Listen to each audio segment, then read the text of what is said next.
My first memories of coming to Weston Coval was the cottages at Spring Terrace. Years ago, my stepdad said there were over 96 people that lived in those cottages. Coming from Kent to there, we'd got electricity, we'd got everything. Sunday evening, we used to have to go to church, but we had to pump the organ regularly there because it wasn't electric. And there's a thing on the organ with a mark down, and if the pump thing that used to drop down went below that, the organ stopped. So very often the boys used to wait till it got by there, the organ stopped, so the music stopped.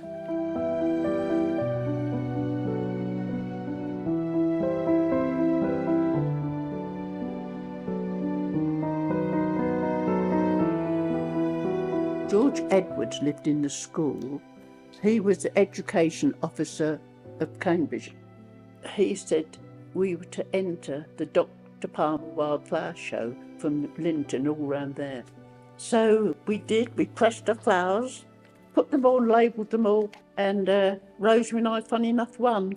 I wonder if you can talk about how you press them, especially that first one, which is very big, isn't it? Yes, that came from out of the hedgerow, which is, I'm amazed how it's flattened because they're quite big, those teasels. How would you have pressed that then? Well, we hadn't got sort of newspapery things, but I do remember my stepdad had Farmer and Stock Breeder and the Farmers Weekly magazines, which was a bit bigger than that, which was ideal to press them in there. Yes. Because it wasn't a sort of absorbent paper, so they pressed quite nicely.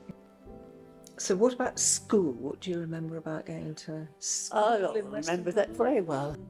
All we did all day long was play plasticine and draw and sing, because the school teacher there, why she was a teacher, I don't know. My mum knew we weren't doing anything. She said to George Edwards about it, and George Edwards let us move to West Ratting.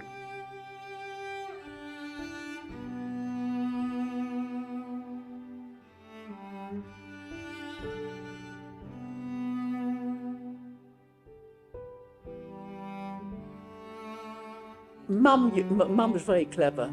She was very, very clever woman. Years ago, had my parents been well enough off, she would have gone to Simon Langton, to the high schools. In the summertime, we was allowed to bike because we got a tandem. When we came out of school, the boys used to rush along to Bull Lane and tease and throw stuff at us as we biked home. We came home this particular night and I've pulled up at the end of number 19, and this fella stood in the doorway and I fell off my bike, and that was it. We were married in a short time. He was the most wonderful person you could ever have. I cry regularly. I know I'm stupid, but I can be driving along the road and I see something and that reminds me of Philip, and I can't help it, but I get very emotional.